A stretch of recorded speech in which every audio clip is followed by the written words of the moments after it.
called and said, we're moving from Wisconsin down to Tempe, so can you come and get these books? And I drove up there with my with three of my boys, and we moved a lot of them back. And I think the one here, the older one, Evaluating Training Programs, that came from Yes. Bob's library.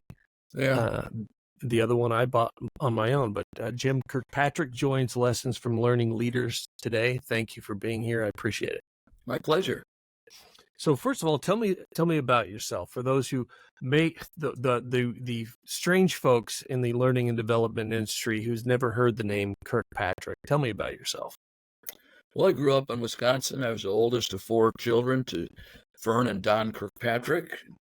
They might be familiar, not Fern Kirkpatrick, but Don Kirkpatrick, the kind of the father of evaluation in the 50s and onward. And to be honest, Wayne, I really didn't want anything to do with evaluation and training. I was afraid even into my early 40s that my dad might ask me, Jim, can you name the four levels and what order they're in? And I thought, well, I know some of the words, but I don't think I know the order. Then somehow I talked myself into being a training manager for a bank in Indianapolis. I had had some other career paths, and I went my own way. And my staff pretty much realized that Jim Kay does not know that much as Don Kay does about training and evaluation. So they invited me to hear a guest speaker that came from out of town to talk about training evaluation. It was my dad. You know, I got free lunch and all that stuff. But at that point, I started to think, this stuff makes sense. You know, it's you just held up the book. That was a second edition or third edition of the book, and very traditional. You know, 1, 2, 3, 4, and yep, there it is. I think I got one of those laying around too. But to be honest, I really saw great potential other than what it had been. Smile sheets for reaction, level 1. Pre and post knowledge test for level 2 learning, and a 90-day survey. How's it going out there? You know, for level 3, you know, across the great divide. And level 4, well, you just really never really get to level 4, you know. But I knew we could do better. And since then, working with others to develop the New World Kirkpatrick Model, and we're still going ahead. It's really a change management model from thinking that learning is supreme and is powerful enough to get the job done for senior leaders and level 4 results, into a learning and performance model where we're really not just relying on people being trained because we're up against human nature, but really working towards focusing on level 3 behavior to make sure the results come through proper execution, evaluation, and managing the workplace and workforce rather than the training class. Let's take a step back and Sure. let's assume that I don't know anything about the Kirkpatrick model. Can you walk me through level 1 through level 4 and help me get a better understanding of each one? Well, level 1 is traditionally people go through some kind of training, and traditionally it's been, did they enjoy it?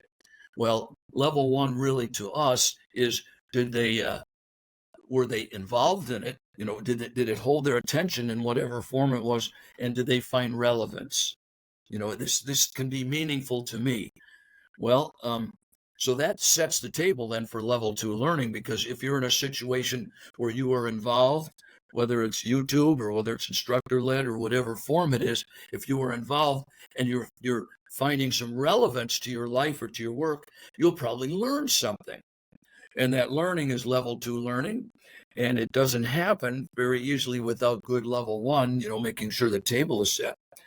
And then people call me a learning guru or a learning leader kind of stuff.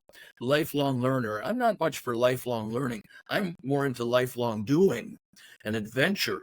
So that's why I really focus on level 3 behavior, taking the learning and put it to use, whether it's raising children or whether it's your career or hobby, whatever it is, putting what you learned at level 2 into practice at level 3. Now, a lot of people want to kind of go their own way with that, but in business and the world of work, supervisors and managers have certain expectations for performance. You can't just do your own thing. So that's why level 3 is the most powerful, the most difficult level, because there needs to be accountability, support, recognition, reinforcement, all those things to counter human nature in order to get people to do what they're supposed to do in order to bring about level 4 results.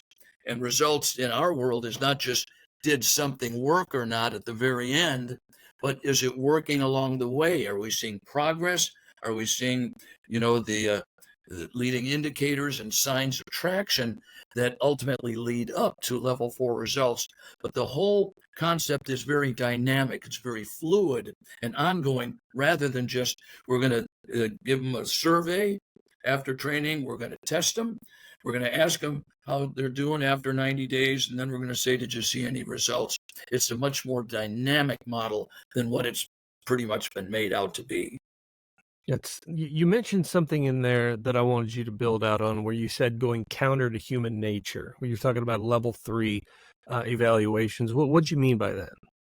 Well, there's a lot of research out there that says there's about 85 or 88% of us that don't have enough.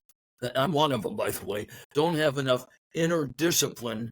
If I've learned something on YouTube, I am just going to work my way through it to be successful. Or if I learn something in training that I'm supposed to do different in my job, I will probably drift back to what was familiar and comfortable for me, because I'm human, like 90% of the rest of people. And that's why I call it, you've got to stack the deck against human nature, because human nature will not want to embrace new. They'll want to kind of stay where it's safe and comfortable, and that doesn't get the job done when we need to save behaviors or change behavior, which is why we need a lot of forces there to welcome people back from training and say, welcome back. Now it's time to get to work. We don't want to wait 90 days or 60 days to find out if they are. Kirkpatrick tries to influence people actually doing it, like a coach or a trainer at a gym or buddy system or something that is going to give you incentive and motivation to actually apply what you learn in order to bring about the results. I'm thinking about the manager back at the office, and I'm wondering how important you think it is to engage them before that person even goes to the training. Because if I'm hearing you right, what I'm hearing is level 1 and level 2 really focus on what happened in the training, but level 3 and level 4 focus on what happened when they got back home. That's right. Whether it's back home from your parent training, back home with the kids, or if it's back home in the workplace, with the real job. And you're right. The key are the managers. In other words, what we want to do as learning professionals, now learning and performance professionals, you said it, is to engage those managers and be part of the solution of level 3, part of tending the workplace and the workforce, with the managers being a key ingredient to that. They should be waiting back at the ranch. They're saying, welcome back. Now let's get to work. But even more importantly is we can use technology and action, AI, and we can use peer support, use a variety of methods to take that person and make sure they just don't get lost in the shuffle, but they're given the support and accountability to actually do what they need to do. And ultimately, they'll see the fruit of their efforts. And you won't need so much the carrot and the stick kind of concept to keep them going. How important are level 1 and level 2 in this system? I hear some people, you mentioned it earlier, smile sheets, and I don't think you meant it to be dismissive of level 1 and level 2, but it seems like some folks, when they just put out smile sheets and then they think they've done an evaluation. But you mentioned it also earlier, you're not probably going to learn anything if it's not interesting and relevant. I think that's right. And I've always had kind of a love-hate relationship with level 2, because so many people think that is the ultimate. We provided learning solutions, or I'm a chief learning officer, or we have learning objectives, but we need to convert those. And the other thing about level 2 is we work a lot with the Navy, and they're doing something called Ready Relevant Learning, which is not so much training in the schoolhouses and the schools of excellence and the corporate universities, but they are taking the level 1 and level 2 to the ships, to the workplace, and rather than pulling everybody out of work which, as you probably know, the leaders are not real anxious to do nowadays with attrition issues, but to actually work shorter bursts of learning and take it to the workplace rather than take them out. And it needs to be relevant for performance, not some competency model that they hope still will apply to the workplace. So learning's still Relevant. important, but not in the traditional delivery and the traditional evaluation methods. Right. You can't go back and apply it if you haven't learned it. And so level 2 is important, but like you said, it doesn't just stop there. And there's that mentality out there that telling is training. Well, I gave them the information. Oh, They said at the end they learned it. My job here is done. And it sounds like you're saying that the trainer or the designer or the facilitator needs to look past the end of the classroom. yeah. And learning is absolutely essential, no doubt, but it's not sufficient to get the job done. It is the performance support and accountability that will leverage that learning and protect the training investment to make sure it doesn't just fall and hit the ground unused. So tell me how this whole system has evolved over time. Surely this, like you were talking about the next iteration. How has this changed from when you sat in that classroom with your dad that day? Well, the key thing that we are focusing on in Kirkpatrick Partners and a lot of our trusted partners are the relationships, because the methods are good. We have good methods for all those. A lot of people have good methods, but we find that without strategic relationships with program sponsors and senior leaders and high level people, and tactical relationships with, you mentioned before, the managers, that it doesn't work. The methodology isn't strong enough to get it done, because what you need from those strategic leaders and the tactical leaders, and you use the word buy-in, and our whole industry uses buy-in. And what we mean is you're recruiting them, not just to say, oh, that sounds good. We'll sign off on that. Here's your budget, or keep us posted. Kirkpatrick buy-in means they are actively involved. You've recruited them to be involved in helping to encourage what's going well. Senior leaders come around, pat you on the back, say, Duena, I heard what you and your team did. I just want to come by and say how much I appreciate it. And what we're really focusing on is getting them to sign on, not sign off, to a methodology that's pretty sound already. But we find that's the secret sauce is, as you mentioned, you asked me about managers, making sure that they know that you are partners with them. And then they'll say, yeah, you come and ask me about my work and our needs. You've earned the right for me to say, yeah, let's work together. One thing that we were talking about Bob Pike before we Yeah. started recording, one thing that Bob continuously said, and he said it so much that I actually went out and found the book that he pulled this from. But he talks about research that shows that the person who has the biggest impact on the success of a training is actually the manager before the training ever happens. Oh, And that's great. an example of that I experienced, I was doing a training once and I had a participant come up to me and pull me aside, and she said, I'm having a hard time, Dwayne. I said, well, tell me about that. And she said, well, before I left, my manager said to me, look, you're going to go out there and you're going to learn all kinds of things they teach you, but we don't do that here. So don't bring any of that back with you. There I said, is a sure sign that there is a disconnect between, and they have not built the partnership to have the conversations to say, we need to make sure we're in alignment.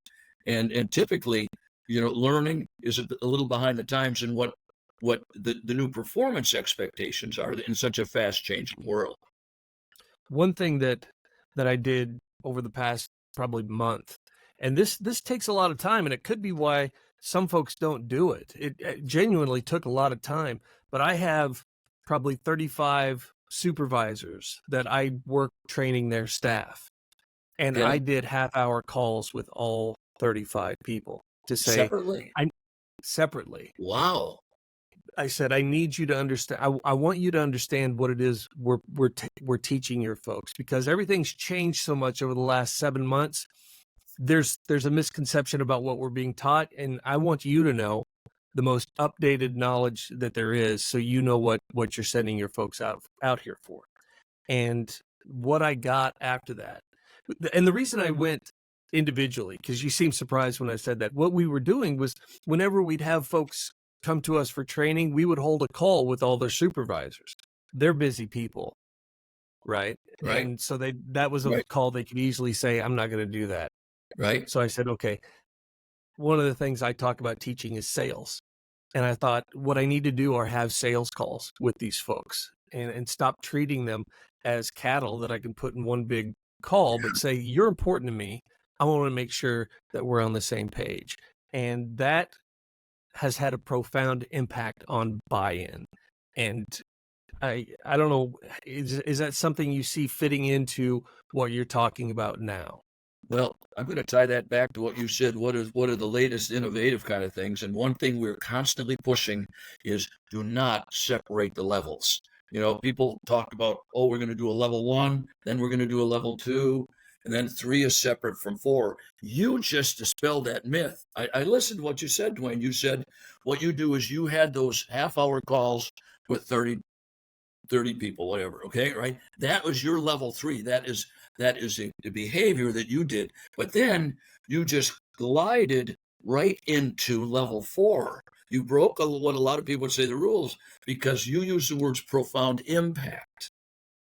That's not level 3 anymore. That is a response, a reaction to what you did at level 3. So I'm constantly looking when I find good examples of that to tell people, do not believe that this is about separating the levels because I did an evaluation on you. You told me what you're doing and what kind of response you're getting.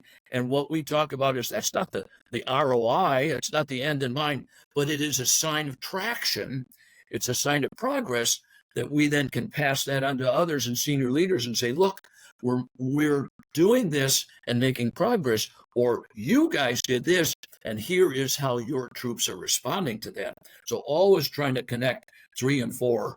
And one other thing, you mentioned Bob Pike, and we were good friends too. Every time I met with him, I asked him about the same thing, and he knew it was coming because he wrote an article in 1984 that called Turning Kirkpatrick Upside Down. And I'm telling you, I rarely see my dad mad, but he was so mad about that. He's emailing him, he's calling him. Bob wasn't going to answer the phone. And later I'd say, Bob, you wrote that article. He said, oh, wow, that's the biggest mistake I ever made. I said, it wasn't, because you were right.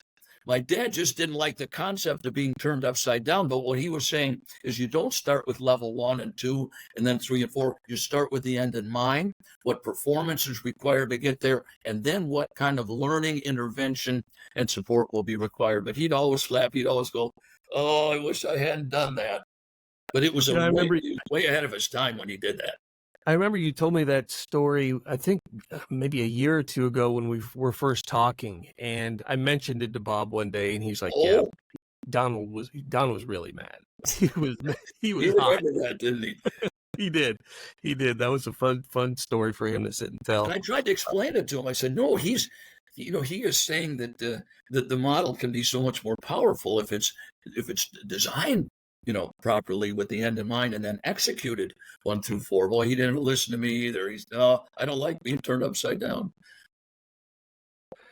Yeah, I remember Bob talking about that, and this whole point was like you said, you have to think about what it is, and Bob's always saying the purpose of training is improved performance. Until behavior changes, training isn't complete. And so what he was saying was, what is the behavior that you want after this? What is the improved performance? When you focus on that, that will help you create the rest of your training. And then doing what you did, you went beyond that because you said, here's what, let's say we trained you in how to make those calls. Good, you did it. But what will help inspire you to continue to do that is you saw the fruit of your efforts, right? You could pass that on to other people, say, take my advice, because now others are responding favorably. They're calling me and saying, can you do this with ours? So level 3 is the final launching point for level 4 that occurs bit by bit, and tracking those kind of signs of progress, signs of hope, signs of traction that then lead up to contribution to the mission. And so level 4 is more than just did it work, but is it working along the way like a GPS program? I think my favorite response so far to this has been on calls where people have looked at me and said, "Well, can we send people who've been here a while through this? Because this sounds amazing. That's it. Is this just for new hires?" Or I'm like, those are your trade-offs. You tell me what you can do with your people.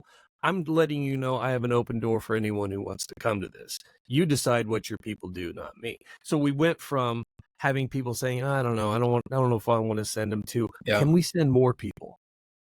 And And it's that that is a manager leading buy-in. indicator. And that's absolutely part of level 4. It's not the ultimate, the mission contribution, but these are still uh, results. They're more immediate results that you're looking and tracking. And if they don't say that, Dwayne, and nobody is saying, can you do that? You might want to check and see, what am I missing that I could be differently in order to get that, elicit that response? So Manage, monitor, and adjust. let's assume someone is just taking over a training capability at a business. They're there, they're looking at all the curriculum, and they start to realize there's no evaluation system at all in this organization. How would you advise them to get started? Well, try a pilot program or a proof of concept, learn about what this model is. And there's other models that are similar, performance based, and find somebody on the other side, a line manager or a department head or division head that you believe is mission minded and open minded. Introduce yourself and start saying, hey, I'm curious, you're in sales or you're in accounting or whatever, I know you have a major program I've heard about.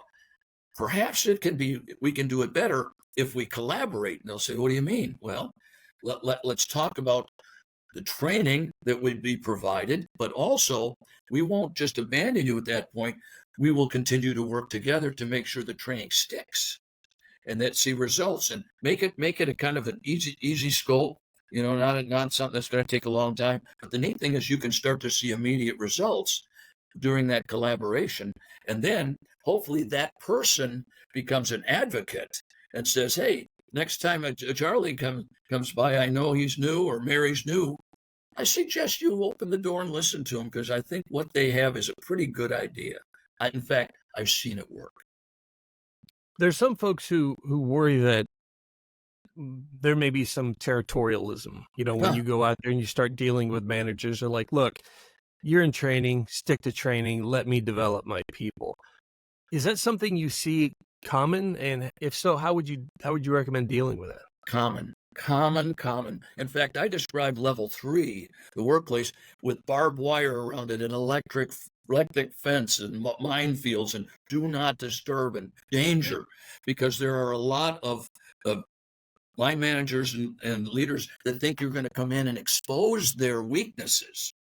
We're going to come in and interview some people, and we're going to do some observation. We're going to do some surveys. Oh, no, go back to where you belong. But what you have to do is make sure you build a relationship so that they know you're not just looking for the weaknesses, but you're spending as much energy as more looking for the successes. Because if every time Dwayne comes, they'll go, Dwayne's coming around, oh, go ahead, close the door, tell him I'm not in, because he's the Grim Reaper. But if you can start with saying, boy, there's some really neat things going on. We found this department, this unit doing this. We found out what they're doing that others aren't. Oh, wow, that person's all puffed up. And then say, oh, by the way, there's some things I think that can be improved as well. But you're really establishing you're there to help with performance, help them look good, help everybody be successful. I don't know that there's a whole lot of people who expected to hear about the importance of relationships when talking about evaluating training program. Can you tell me a little bit more about that? Well, it's kind of like a relationship with family, or I have a wife named Becky. And what we find is if we have a trusted relationship where we freely talk about different things, any topic that comes up, we can pretty much handle. But if we don't have the relationship and any kind of disagreement comes up, it can turn into an argument. And it's the same with work. If you have the muscle memory that we talk about things, that when the good comes up and the bad comes up, well, then we say, okay, we deal with it knowing that I trust you and you trust me, that we're gonna try and work this out. Even now we're talking, everybody's saying AI like it's the super new solution to everything. But AI without GR is not going to work. GR are genuine relationships, that have to be part of that simple formula. We don't want technology to take over like Skynet or something, but it's applying it and building the relationships. A being artificial, G being genuine, and intelligence is up here, and relationship is more the heart. And we find that those four concepts work together, uh, that can really just multiply impact. So yesterday on the Substack, I posted an article about the need for openness and humility Good. as a facilitator. Because if you get in the classroom, and we've all seen these folks who come in and look, I'm the smartest person in the room. I'm here to tell you everything that you need to know. And you should probably just sit there and be quiet. And I always say, if you come in there, participants will pick up on that immediately. And regardless if you're the best person to teach this, they've shut down. They don't want to hear from you. And so you really need to be open and humble, because there may be something to learn in that classroom from people in there who are actually out doing the work. And I was thinking about that as you were talking about these relationships, because to get to level 3 and 4, you have to have the humility to think maybe this training isn't effective. Right. And that's where that feedback isn't just on the participants. The feedback is actually, on your training. You want to say they've done it and it actually improved performance, but then you have to be open enough to say they did it, but it didn't improve performance. Maybe I'm the problem. And you know what? You're right. And you know what, Dwayne? People will trust you with that. They will trust that you have their best interest, trust that you're human. And I just hear that all the time. Jim, I don't exactly remember, but we know that you care. We know that you're genuine. And it's the opposite. Self-esteem is the opposite of ego. Where they have enough self-esteem that you don't have to be the expert in everything. And you're right. That's the GR part of whatever new technologies we have and new methods we have. Yeah, you said something. There's something I've repeated to classes on sales. I'm like, look, the folks in the room may not remember what you said, but they will always remember how you made them feel. Right. And to go into that, your goal, I would think, with this evaluation is to make the training as effective as possible, and to not have relationships with people where you can get that data that's so important. Did they have a good time? Was it relevant? Did they learn something? Like you said, it doesn't end there, though. Did it actually improve performance, to go back to what Bob said? And you have to have level 3 and 4 to get there. That's right. And that you're saying, if I understand you right, that starts with building relationships with the people. It does. Not only the people who were in your classroom, but the people who can tell you it actually worked. Do you know who are the hardest ones to get on your side? Our peers. The learning, the talent, those kind of people that are desperately holding on hope that development and training will win the day. We have more trouble trying to convince them that there's a better way. Senior leaders and line managers, if you can make a good case, they're pretty much willing to say, yeah, that sounds good. But we've got to convince our own that learning is essential, but not sufficient. And one thing that I do, this simple little concept, a lot of times people ask us to do impact studies and stuff and go in military or commercial and gathered all this data and do a chain of evidence that indeed it's made an impact. There's some things we can improve on. And then right at the end, I always go, oh, I almost forgot. There's some people I'd like you to meet. And of course, I'm just setting that up. And the door opens or they come online, and these are their people that tell their story. And they put the face on the cold, hard, useful information, and you're capturing the hearts of the jury, whoever the senior leaders you're trying to demonstrate the value, and they get the standing ovation. Of course, I act like I'm all hurt. My feelings are hurt. You didn't give me a standing ovation. And they know I'm messing with them. You gave it to them, which is exactly where it belongs. And that stuff just works magic. Even if the data isn't tight, even if there are a few little gaps in the chain of evidence, that can cover a multitude of little holes where they say, we believe. that this has made a difference. Look at the evidence. So let's say there's a company out there that realizes they're just focused on level 1 and level 2, and they want to learn more about level 3 and level 4. How do they get you to come to their office and teach them? Well, the best thing is just to go on KirkpatrickPartners.com. We've got a lot of short videos. We've got a lot of like 1-hour webinars that they're free that they can watch. Another thing is they can say, "Hey, we heard Jim. Maybe we could set up a call with him and some of our buddies." So I spend a lot of time talking to little groups of people, no charge kind of thing, but just listening, seeking first to understand, listening a little bit and saying, well, here's what we find to be successful. This is what successful organizations do, not just I'm Kirkpatrick, so just trust me. But we're regular people, just like I'm being with you and you're being with me. And you know how that works, doesn't it? Mm-hmm. Where they say, I want to spend more time with this person because they seem to care.